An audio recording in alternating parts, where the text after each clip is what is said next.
It's like your Orson Welles. It is. Good evening. It's the official pre-show to the podcast. We're just checking all the tech things: audio, video. How do we look? How do we sound? These moments are fleeting because they don't make it to the audio podcast. So I know it's just a treat for people that are on early. it is. I'm trying to check this in YouTube to make sure that we're good. Do you have it pulled up by chance?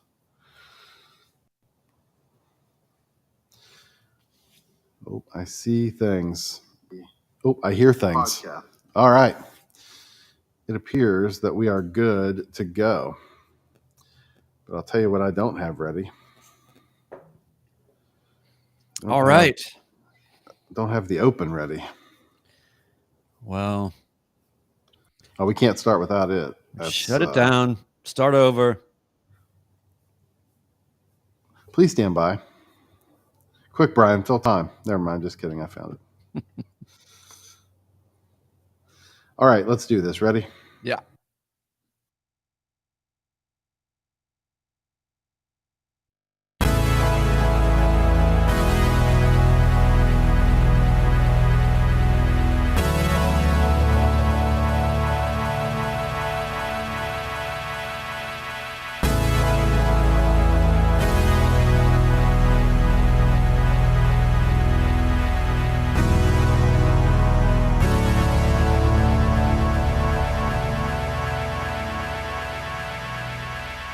Welcome to the Midlife Pilot Podcast. It is a podcast all about being a pilot in midlife and flying and aviation and all things associated with it. And this is episode, believe it or not, 31 we're up to of the podcast. And I've titled it based on Brian's exact text to me earlier today, Strange Things That Happen. And I just thought I loved it. And then to mess with him, I made the graphic on the YouTube thumbnail say weird things that happen. And I left him kind of in dissonant fashion just to see if I could make him crazy about that. But yeah, great idea for a podcast. Tonight is going to be just about things that happen that are out of the ordinary or things that aren't quite normal as they've been for you in the past. And so we're excited to get into that. My name is Chris Moran. I'm the Midlife Pilot on YouTube. And I'm joined again by my esteemed colleague, friend, fellow podcaster and pilot, musician extraordinaire, deep in the heart of Music Row. It's Brian Siskin. Good evening, sir. Hey, man. It's great to see you. And hey, I know you've been under the weather a little bit, so if you need to just go on a coughing break, you just mute yourself, and I will just do some miming or improvise. But yeah, it's great to be here. It's been, I like the 2-week interval. It's sort of like, I don't know, a lot's happened, but also it's, we're staying tight with each other. Episode 31, pretty awesome. I think we've actually been starting to pay a little bit of attention to sort of how the podcast is doing. And it's actually on the audio podcast, which is primarily the vehicle for it. Obviously, we're just doing the taping here, but it's actually doing really well, which is surprising because we're just a couple of hacks, right? Like we're not instructors. We're not providing, that kind of expertise per se. So anyway, thanks to everybody for listening and doing the review things and all the ratings or whatever, and just being a part of it. And obviously everybody in the chat has just been awesome. And that's really what makes this most fun. But yeah, so the topic, I had an experience yesterday, or I had several experiences yesterday flying, where when I was done for the day, I flew about 3 hours yesterday or something like that, 3.5 hours, a couple of trips and some sightseeing also. And I had so many anomalous, strange, weird little wrinkles come up that were, I was not going anywhere I hadn't been before or doing anything I hadn't done before.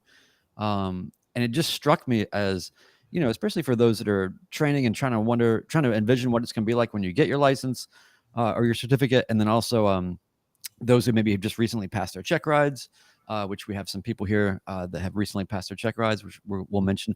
But it's like, it's just crazy how you can do the same flight 5 times and all these different things will happen. So I just thought it'd be fun to sort of talk about, it's not about like emergencies or, I mean, it can be, but it's more about like because I think that what people don't really talk about enough is all the little things that kind of throw you off or out of your routine or your flow.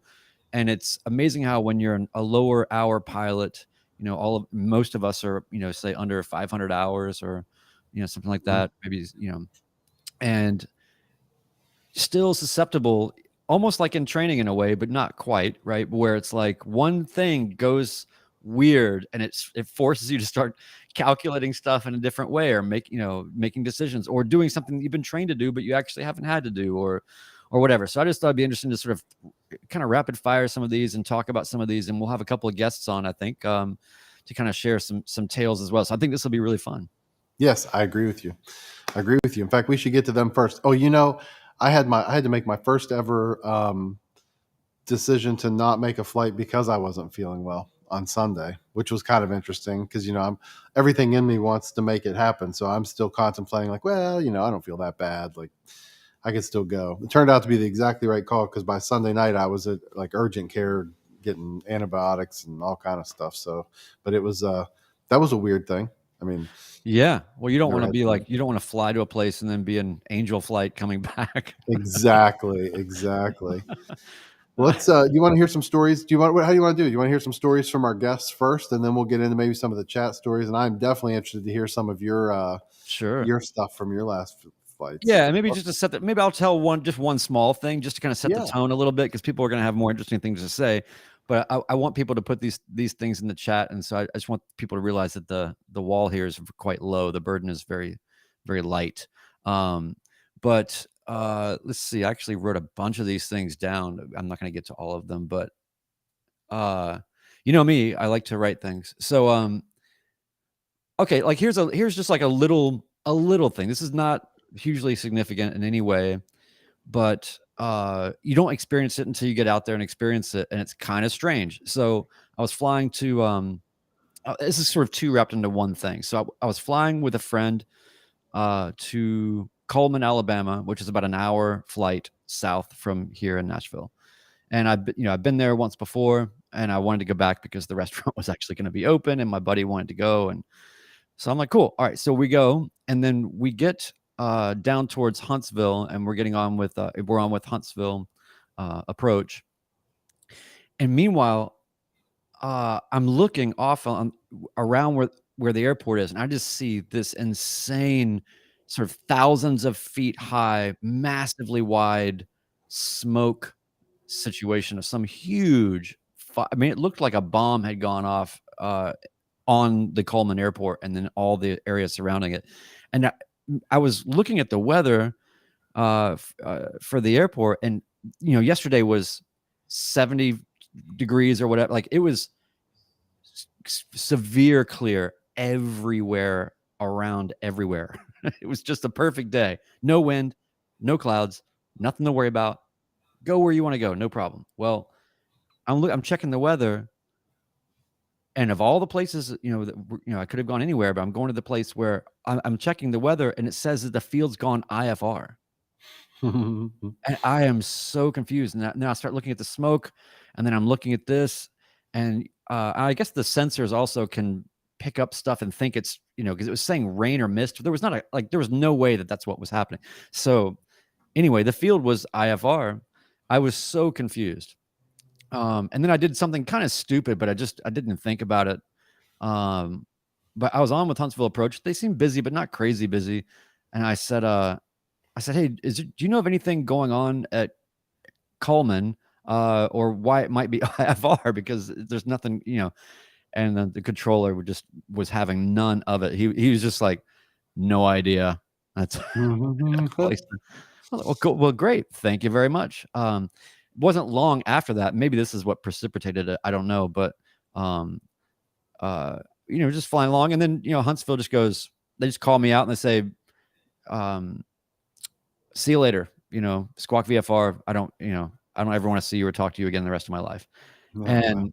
And so it's just, and then I was still maybe 20 miles from where, we decided to divert to Muscle Shoals, but it was like, I don't like to be not on flight following. Here I am kind of cut off, and you just don't think about those kinds of, you think so much about just doing all the things. You don't think about like they can just at any time just be like, hey, too busy, don't want to deal with you, don't like you. You asked me a question I don't like, whatever the reason is.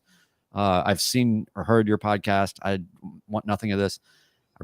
So anyway, it was just a couple of weird things where it was like a perfectly clear day. Yeah. And the field goes IFR. And I still don't even really know what happened. And then secondly, and it was funny because when I got on the ground, Adam, who also is part of this group and one of the renters, timeshare type of people in this plane, he texted me. I guess he was listening along while he was working or something. He said, Huntsville approach didn't want anything to do with, they told you to get lost, didn't they? So anyway, so that's just there's nothing really to draw from that other than just in terms of expecting the unexpected. You don't think about the fact that sometimes they're going to get, you always think about the gatekeeping of approach controllers and things like that. And if they're too busy, they just won't even take you on. But sometimes they'll take you on and then get annoyed or busy or whatever it is, and then just tell you to go disappear. So that's something else that can happen. It's very good. Let's talk to our friend, One Dog Geek. Want to? Let's do it. One Dog Geek is a friend who made it to the inaugural Midlife Pilot fly-in, almost made it to the Nobody Cares fly-in in Nashville. Well, didn't almost make it, but he was en route, almost got to come down. Valiant effort. Brian, I want to thank you for telling the start of a story with some sort of mystery at the end and then not resolving it. Thank you for that. Not for figuring out what the heck was going on at Coleman. Thanks. Yeah, what was going on at Coleman? Did you ever find out? No. Well, he said he didn't know, right? So that's why I'm like, wow. See, I'm very, I guess, I forget which side of the brain I am, but I'm one of the sides and then you're the other side. And so I'm just going to say things sometimes, Mr. Geek, that you're just going to be like, this does not compute. Yep. Yeah. I agree with that. And I hope that I don't annoy you, but I also kind of don't care.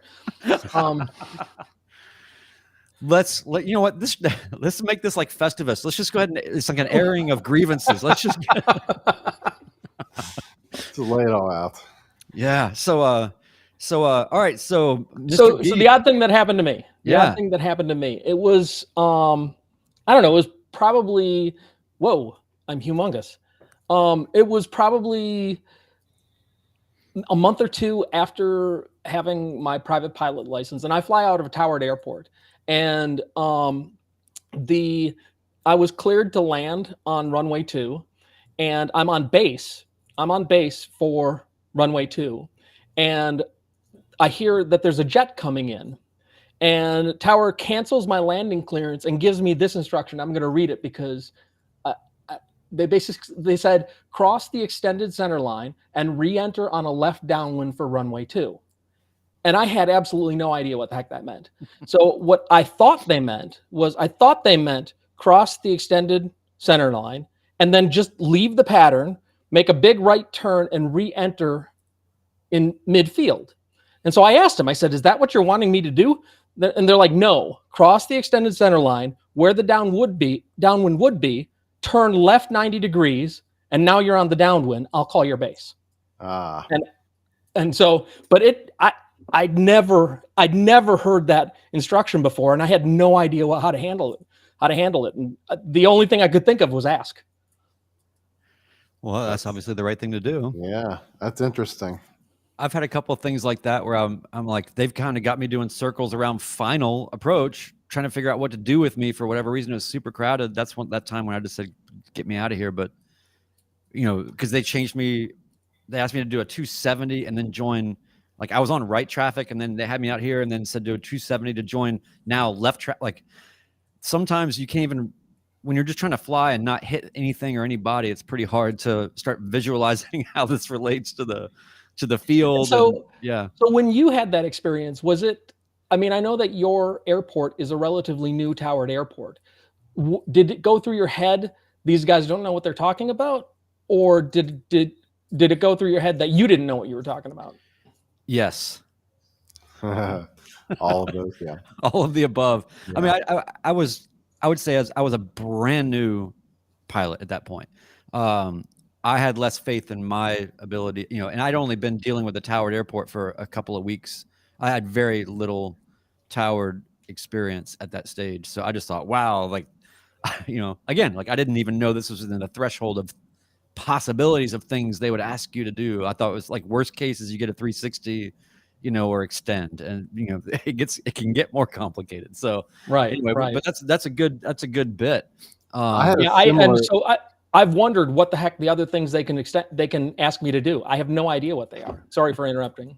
No, you're good. Mine was similar but different. I had a thing at Newport News in the 172 when I was going down there once, where the only logical way to enter the downwind for the runway that they were having me land on would have been a right downwind, because I was coming from that side of that approach the airport, and he didn't say anything like cross midfield or go do this other thing. He just said, enter a left downwind for runway, whatever. And I kept, you should have seen me. It's in one of the videos, actually. I'm like, on my iPad, I'm like, in my own mind, I'm trying to figure out how he could possibly mean that. And I'm puzzling it out. And I'm getting closer to the airport.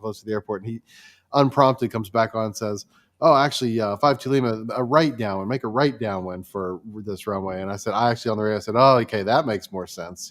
Right downwind makes more sense. But he just called out left downwind, and I was doing the same thing. I'm like, well, that has to be what he means, but how am I supposed? I'm like looking at the chart, like I don't know. Am I going to fly over the field at a tower at airport? Normally they would tell you to like how they want you to get over there, because they were using two runways, one for takeoff and landing. It was.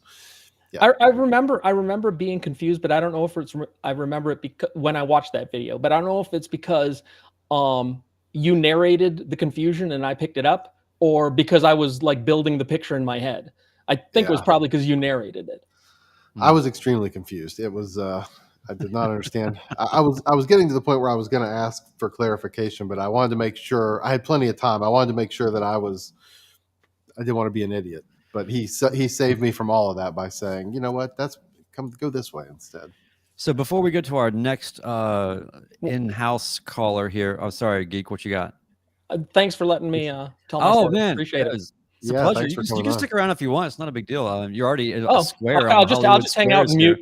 Yeah, just hang out and mute, and have some fun. But so I'll read one here that Steve Cross. Congratulations, recent private pilot, check ride passer, and friend. So okay, he says odd recent experience. I don't know if you can pull it up on the screen, Chris, or it might not even fit. Yeah, odd recent experience. I had another aircraft blocked in between hangars at a towered airport, was running and on ground frequency. The plane behind me called up and directly asked me to move. So you were on with ground and a plane pulled up behind you and said, get out of the way. Is that what that is? Yeah, that's what it sounds like. I picture him like they were in between two rows of hangars, and he was already started up and was talking to ground, and another plane was behind him, was like, hey, can you get out of the way by tail number? I mean, yeah, I can see that. Especially if you're in a 172, it's like telling a bicyclist to get off the road or something. Right, get out of the way. But yeah, so by the way, another little thing I had that I just want to remember, that I actually have on video, it's on my channel, but one of the weirdest things I just remembered that ever happened to me was I had just gotten to the point where I was not renting my training aircraft anymore, and I'd gotten this kind of club plane situation, but it was an hour and a half away to where I had to go pick this plane up. So I would go and pick it up like that. Anyway, I went down to pick up the plane early in the morning on a Sunday, and I go down and I pull the plane out of the hangar, and I'm pre-flighting everything, and I keep hearing this like, and I realize that there's something alive that is inside the wing of the plane. And so I'm thinking, okay, it's got to be a mouse or, something like this.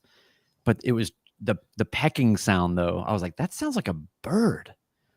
And then I just so happened that the owner had stayed overnight in that area. I called him out there. He came out there with, because I can't pull inspection plates off and all this stuff. I mean, I theoretically, you know what I'm saying? So I'm capable of doing such things, but I'm not, especially if it's not my plane. I'm, whatever. Anyway, Chris, I know. Right. So, all right. So anyway, it's like, I'm like, this is not my problem. This is his problem. He needs to sort it out. and then it won't be my problem in that way. So anyway, he comes, pulls all the inspection plates off, and he stopped and got some roast beef on the way to the plane, and he was trying to coax this bird out of the inspection plate holes with with lunch meat. Do And birds? it was a big bird. It was Wow. it wasn't even a small bird. It was a big bird. And what he ended up doing was getting in the plane and just giving it like a 2,500 RPM kind of run up in place with all the inspection plates open. And boy, it found its way out. But anyway, it's just, so it's like stuff like that. Like you think about all the pre-flighting things, you don't think about like, there might be an actual thing that's alive inside the plane. So that's crazy. Fun stuff. Yeah, that's wild. All right, let's say hi to Josh. Josh, another friend of the podcast and channel, and Cirrus driver, and took me all the way to Nashville and got me back safe IFR, and pretty if you haven't seen that video, anybody that's listening or watching, you got to go to Chris's channel, Midlife Pilot, and watch the Nashville fly-in video with Chris and Josh coming into Nashville. I rewatched it not long ago, and now that it's kind of been a little bit of time, I really, really especially enjoyed it because there was some goofy stuff that went on, and to see how you guys were sort of working together was great. But anyway, go ahead. I had been dying to say the phrase "caps available" and put my hand up to the handle, and so like I was super excited about that. And yeah, the approach into the tune was pretty nuts, and we had an ELT, or not an ELT, but we had like an emergent. It is a lot of things did happen now that you mentioned it. I mean, it was a fairly eventful trip. So yeah. And that's actually what I was going to talk about. I've, in my 14 months of having my private pilot license, I've been on frequency for 3 declared emergencies, like real ones. And that's in addition to our flight down to Tennessee. One of them I actually got to jump in and participate in helping the pilot, but the other 2, I was just kind of, spectating. But Chris, when you and I were going down to Tennessee, we heard someone on guard say something that sounded to us like declaring emergency, and it put us in a really weird spot where we weren't sure what to do. And I think it was that indecision, that hesitation that made me kind of look back and think like, in my training, it's always like, you hear an emergency, you can jump in and help, or ATC jumps in and helps. But we were in this weird in-between spot where, eventually you went on and you said, is someone declaring an emergency? And then I called up approach or center or whoever we were talking to and said, hey, someone declared an emergency, or it sounded like, and they were like, okay, are you okay? Are you okay? They started asking around, and it just made me realize that, there's these weird gray areas where, it sounded like in retrospect, and you recorded it and I recorded it and we both went over, and it sounded like maybe someone's screwing around at the end of the day. Yeah, that's what I think it was. But it made me think, I'm glad at least we did try. I think it was the right thing to at least try to help, even though I think we might have created more work than we solved, created more problems than we solved. But I'd rather try to help and be wrong than to not try to help and be wrong, I guess. For sure. Yeah, that was wild. I do think too at the end, I agreed after listening to it, even in the plane, I thought that sounded almost like somebody mockingly with an accent, like, oh, declare an emergency. It was almost obviously a joke. But then I think that's why we hesitated too. Like, I think it was like, is that real, or is that somebody horsing around on guard? And so I was hoping by calling back out on guard that somebody might have said, oh, no, it's fine. But I think if they were still listening to guard, they probably were a little weirded out that somebody's responding to them now, and they're like, ooh, no, we're just going to stop talking now. Like, yeah, it was crazy. Well, yeah. So you guys also had the an interesting sort of approach into John Toom, where it was like you're realizing, like, I don't know how much experience you had, Josh, to that point, maybe none, going into a class Delta that doesn't have radar. Doesn't have radar. That's the big thing. And I had none. And I didn't even realize that could exist, really, that there could be people, vectoring you in, okay, you're number 3 behind the such and such. And I have no idea where you are. It was just, And so, Chris, you were really helpful in this part of just, helping be like that other pair of eyes that you're like, this isn't going to work. This isn't going to work. This isn't going to work. And we're like, yeah, okay, all right. I'm like, okay, we got to do something different. And I very amateurishly tried to tell the tower guy that it wasn't going to work, and ended up just doing a right 360 to space out, another mile or so. But it was fun. It was one of those, like, not heart pounding, like, oh, something terrible is going to happen, but more the sweaty, like, am I doing the right thing here? Should I say something? Like, what do I say? I don't know this situation. Yeah, that kind of exam.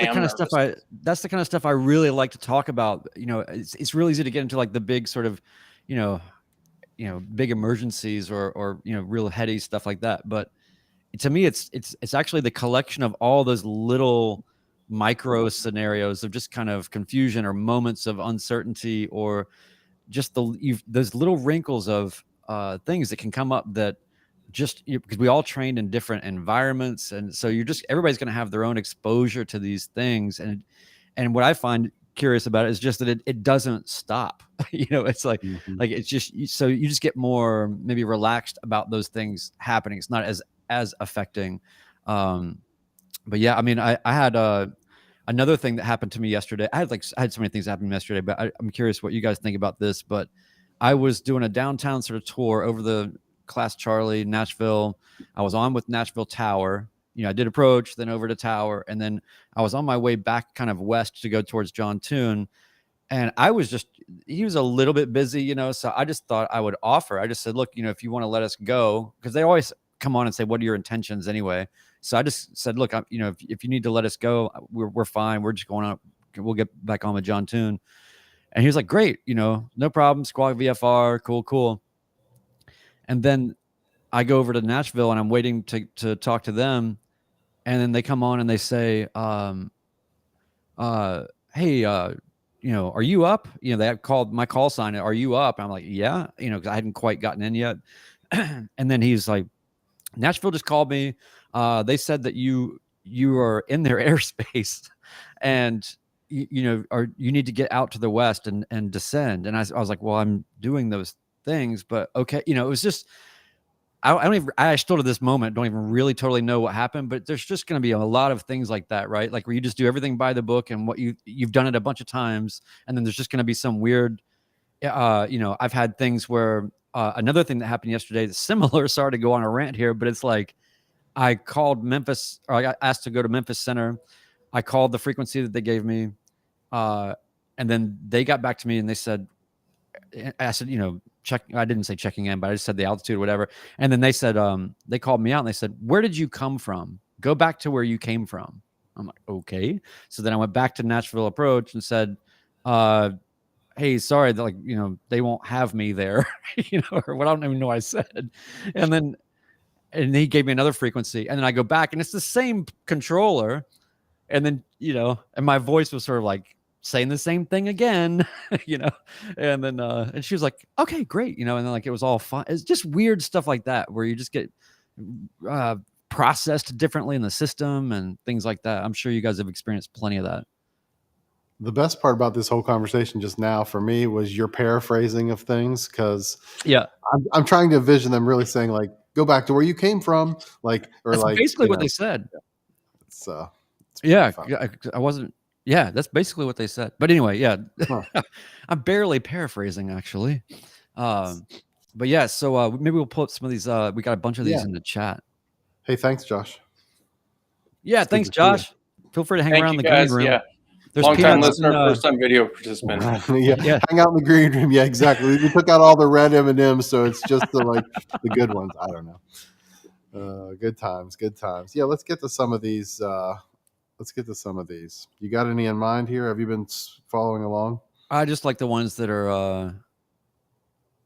Let's see. Todd says, going into a Tower at airport, I was told to enter a right downwind, which is over the center of the field. I descend a pattern. He says, transition the field at 1,000 feet higher. Mm-hmm. And I'm like, how can I transition the field if I have to enter the downwind in the center of field at 1,000 feet lower? If you're in an Osprey. Yeah, exactly. You can do it. Here's some more clarification from Todd. The tower wanted me higher to avoid incoming commercial traffic, but I guess it would have made more sense to say enter the pattern 1,000 feet higher. Yeah. Oh, I see. Yeah. So Flying Past 50 says, try to get to the hangar, and neither my CFI or the county folks could unlock the entry door. We spent a good 30 minutes when it dawned on me that the weather had dropped below freezing. I mean, that's such a classic example of just the goofy, weird, idiosyncratic stuff. Like you're thinking about regulations and, proper pre-flighting of the plane. And then it's like, I can't even get to the plane. And it takes your brain extra energy to figure out common sense. It's so good. I love that. Doors frozen shut. That's absolutely a problem that happens at our hangars here too, in the wintertime. Yeah. Well, oh yeah. So Ben, the sage said to Josh that the controller probably figured the jet would have closed the gap too quickly since he was on base. The easiest thing would do to be to fly through the final approach. Okay. Yeah. I mean, and it's like, that's the other thing about a lot of these little idiosyncratic kind of moments is, in retrospect, it's very clear kind of the cause and why, and, evaluating your response or what your actions or whatever. But in the moment, stuff can throw you off like that. I mean, go ahead. So here's a strange one. Okay, so this is a strange one. How about this? So this is getting a little bit outside of the scope, probably because you kind of said we're not talking about emergencies necessarily. We invented the scope. So I was in the 172 with my instructor Tyler during my private. I think this is one of the best lessons I may have ever learned. Little thing that I'll never forget. And this was before we put an alternator in that plane, so it had a generator at the time, and we were in Elkins flying around doing stuff, and we noticed the generator warning light was on. And so we said, well, we should head back right now. So we did all the things you do, right? You tell approach what's going on, you turn off all the unnecessary stuff, and you head straight back to where you're going. So we'd already kind of decided, we had a backup radio and stuff. We said, well, we're going back to Fairmont regardless. So we'll have our radio on standby, approach knows what's going on, and blah, blah. So we're coming back in. The 172 has electric flaps. And so we're coming into the pattern, whatever, getting set up, making our radio calls. We still have power. Everything's good. We're on downwind. So I'm saying everything out loud like I do. So I tell Tyler, I said, all right, I'm going to go pull the carb heat on and put in 10 degrees of flaps. And he says, don't touch those flaps. I said, what do you mean? He said, we're going to have a flapless land and we're not using flaps at Fairmont. And I said, okay. At this point, I'm not processing why we would do that. And he said, what are you going to do when you put all your flaps in? And then we lose our battery and you have to go around out of Fairmont and you've got 30 degrees of flaps in this airplane. You'll never get back out of there. So he said, you never put those, do not put them down if you're on battery because you can't get them back out if you lose it. And I was like, that is, I to this day think about that in planes with electric flaps. Like I don't know. I just thought that was a weird, I wouldn't have thought about that in terms of power out procedures, but like actual electric, problems. But that's a pro tip. Don't get your flaps stuck in where you can't get them back out and get out of there. Well, yeah. And like, as we're all lower hour pilots, it just means that our thresholds for processing you had enough training and ability at that point to process what was going on in the immediate, but those little look aheads, those little predictive kind of trains of thought and all that, it's not, because that's not something you do by rote memorization. It's just having an instinct for systems, but you can't access that kind of brain matter when you're kind of feeling okay. That's right. So yeah, here's a good one from Steve Cross. He says, when I did a simulated engine out short approach on my check ride, it was at an untowered airport. In my calls, I said, Skyhawk call sign is doing a short approach simulated engine out emergency. And DPE says, hey, avoid ever saying the word emergency on the radio unless it really is an emergency, because someone may hear that and they might only hear that one word and think that you've got a problem. So yeah, that's a good point. It's those little things. Yep. Yeah. By the way, this is totally unrelated to anything, Chris, but I just wanted to take a pause on this flow that we're in and say, have you been able to fly since like recently, but before you got sick, but recently? My last flight was, I think, the video that I published last week of the break-in flight. So that was probably 2 weeks ago in the 172. Okay. And then you almost flew Sunday to Newport News and in the Cherokee. no, but you almost did the night flight too. Oh yeah. Almost made a night flight, but then talked myself out of it because the plane had like 9 hours on a brand new engine, and I thought, I don't need to be flying this thing at night yet. Like, let's let it cook in a little bit more first. So we all have another brilliant guest in ideas, the don't green we? room. Yeah. we have a very distinguished guest standing by in the green room. Look, all right. Everybody gets serious now. It's the Sage. Sage Singer is here. With that kind of intro, maybe I should. I don't know. I'm still uncomfortable with that. See, the only thing you're not a sage of is microphone technology, because you are using some sort of a other mic than not. Because I know you have a good mic, and then what we're hearing is not that mic. All right. Why don't you back me out and I'll try to troubleshoot. Can you not hear me okay? Yeah, you just hit the settings button and you can choose your different things. I think you can do it right here. Okay, let's have live tech support. Do you have a settings button right there right now? And then you go to audio, and then audio input. You pick your source there. How's that? Oh yeah.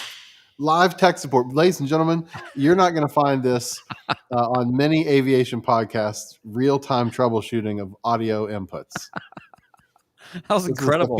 Even an old dog can be taught. That's for sure. You sound great.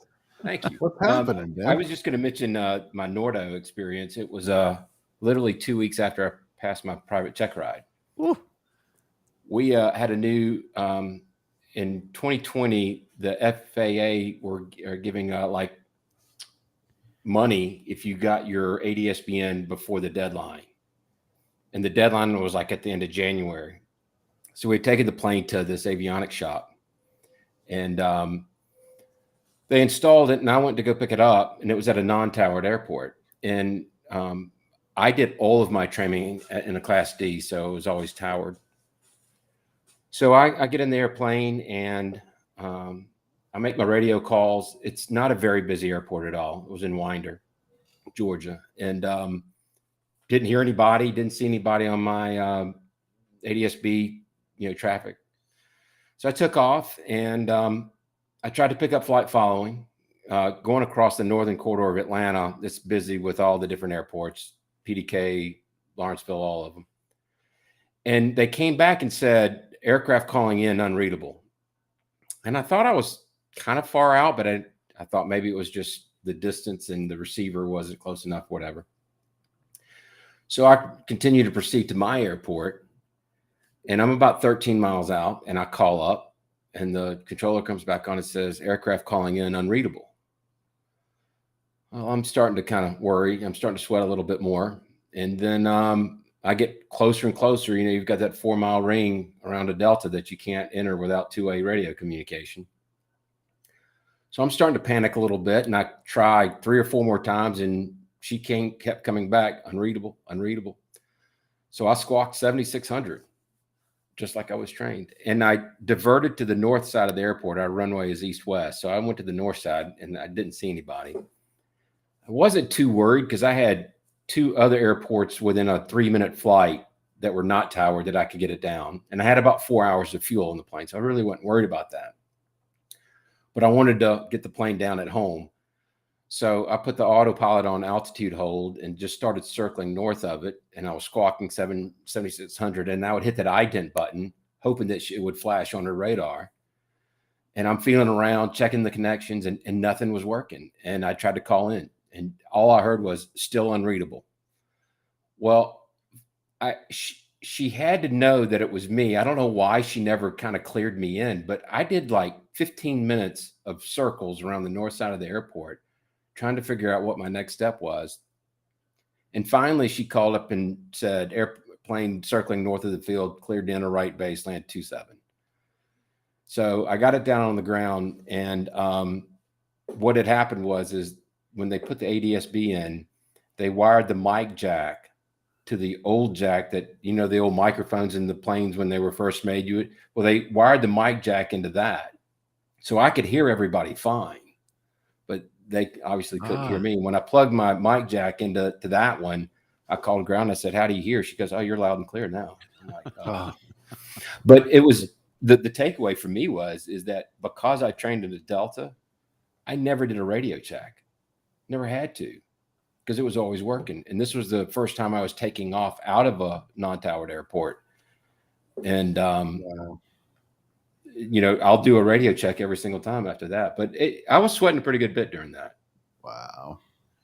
That's a good reminder. I don't do a lot of radio checks coming out of untowered airports. I don't know, because I haven't run into that scenario yet. And that's something I should just always feel like people are cluttering up what's going on, if but obviously it makes sense to do it. So I'm going to start doing that.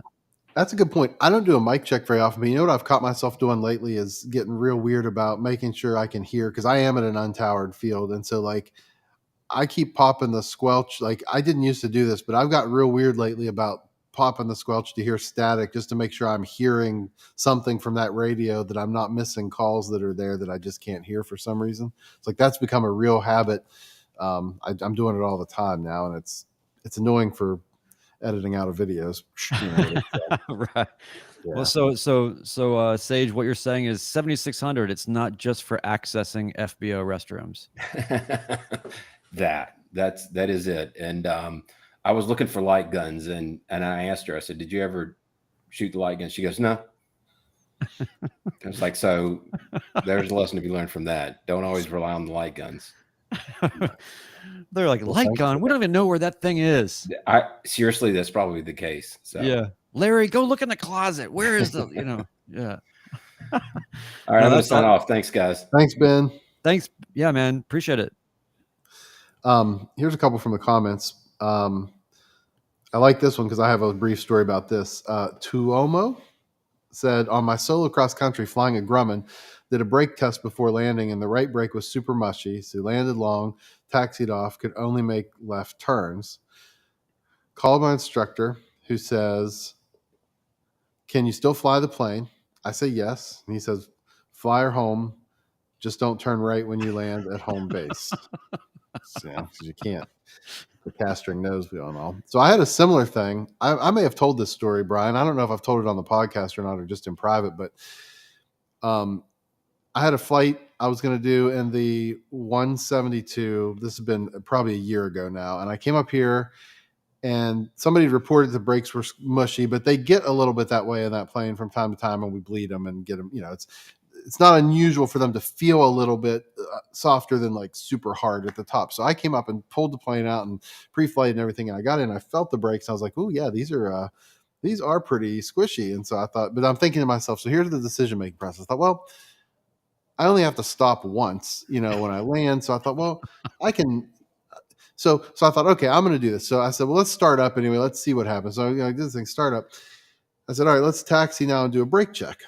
So I taxied and I started doing a brake check, and I was like, I have minimal left brake. I mean, minimal, and no right brake whatsoever. So I thought, okay, no, I can't. What if I have to abort my takeoff run halfway down the runway and can't stop on the ground? Like, I can't fly this thing. But I thought, well, I'll at least taxi it across the runway on the other side of the field to the maintenance shop, and I'll see if our mechanic is over there and can bleed the brakes real quick. So I taxi out from our hangar row. Okay, easy peasy. The first turn is a left.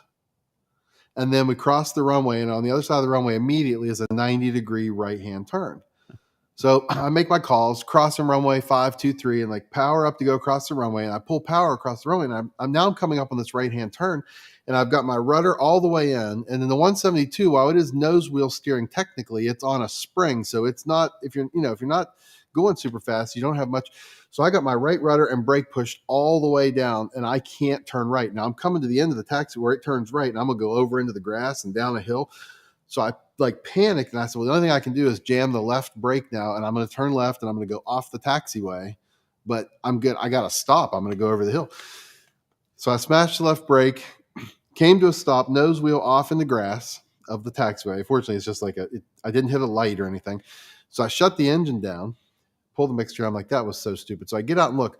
I kid you not. I got out, and where that prop was to where there was a taxiway light, it could not have been. It was within 6 inches of striking that taxiway light, where I ended up stopping off the side of the taxiway. And I thought, well, you idiot. So I pulled the plane around, got it lined up with the straight line. I had to go to the maintenance hangar and start it up again, and took it straight to the maintenance shop. Oh man, and left it there. But I was like, you can't. You shouldn't move an airplane without brakes. I mean, it was irresponsible. And that's the same plane that ended up getting a prop strike on its own later on anyway. Yeah, in September or early October. Not by your doing, but not by me. Some other genius, right? No, I mean those things happen, right? So I mean they happen. It's funny. It's the I get just from a sort of 30,000 foot view. Comparatively, if you think about it, cars versus, like driving versus flying. So we've been talking for a full episode already. None of us, except for the Sage, all of us are under 500 hours, I would say. Most of us, 90% of us are under 500 hours in here. And this chat's been going the whole time.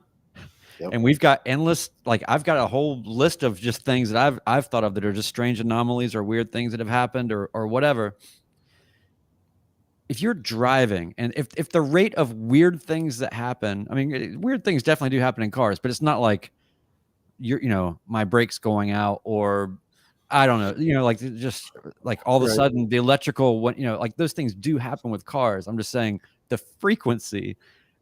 So I guess it's just important to look at is go, okay, if this kind of weird stuff happened every 250 hours that you drove an automobile, it would be... isn't that the truth? Here's one. Here's a crazy one. Just yesterday in one of our club planes, came back from a flight. They went to stop and get fuel, and when they went to pull the mixture, it's a Cessna, so it's one of the veneer style, you can twist or you can push the button in the middle and pull the mixture out. To push the button, pulls the mixture to kill the engine, and the entire mixture control comes completely out of the panel. Comes out of the panel, engine's still running, and he's holding the mixture control. The cable's still there, but he's holding it in his hand and is so put it back in, shut off the fuel cutoff, and got gas. Taxi back to the hangar. When I got back here, the mixture control worked. So we came up and looked at it last night. We're replacing it. We have it grounded again. But it was just there's something that I've never thought about before. You go to pull the mixture control and the whole thing comes out of the panel in your hand. Oh, that's interesting. It's never ending. Well, the cool thing is we're all here to talk about it and share in the pleasure and pain of learning and getting more experience. But I just thought it would be cool to talk about this because, like I said, just that sort of fascia of stuff in between sort of total success that you mostly see people portraying and absolute wildness that you maybe see also people portray. There's all that little stuff in the middle. And so I like to hear, I think when we get together, obviously in person, this is the kind of stuff that we talk about because we want to understand what other people have been through, and it brings all of that to top of mind as at least a potential for any of us, and you kind of have an idea of maybe what you'll do. So yeah, it's great. So yeah, super cool. This is a fun episode, man. Very fun. Thanks to our guest who came on. For everybody in the chat room tonight, reminder to the audio podcast audience that we record these every other Wednesday night at 8 p.m. Eastern. And if you want to be part of the interactivity, it would be great for you to join us on the YouTube channel and hang out with us on the live recordings. And please, if you enjoy the podcast, no matter where you listen, please take a minute to subscribe, leave comments and ratings on Apple Podcasts specifically. It's very helpful for us, and we appreciate certainly all of the support and all the interaction. Absolutely. And also, I think one of the things that is probably the best thing that people can do to sort of help grow whatever we're doing, is I don't know why we as humans, we have to grow everything. I don't know why we can't just be happy with what we got. I'm happy with what we've got, but you're inclined to grow things, right? So share this stuff, right? Go through our catalog. of episodes, because you can tell by the topics kind of what it's about. And, you know, when you find it, an opportunity, or, you know, forums, or, you know, places like that, that's the way that this kind of stuff really lifts off, is through organic sharing. So that's an easy thing for people to do too. So yeah, so we'll and then coming up soon is the St. Simon's midlife pilot, kind of. I don't know what it is. We're calling it just the St. Simon's fly-in. And so that's coming up here pretty soon. The weather's going to be perfect. It's just going to be perfect. Everything's going to work out just fine. There's not going to be anything weird. Yes, I'm sure that is true. All right. Well, good night, everybody. Thanks, Chris. Send us off, and Yep. and we'll do it next time. Thanks for potting, and we'll talk to everyone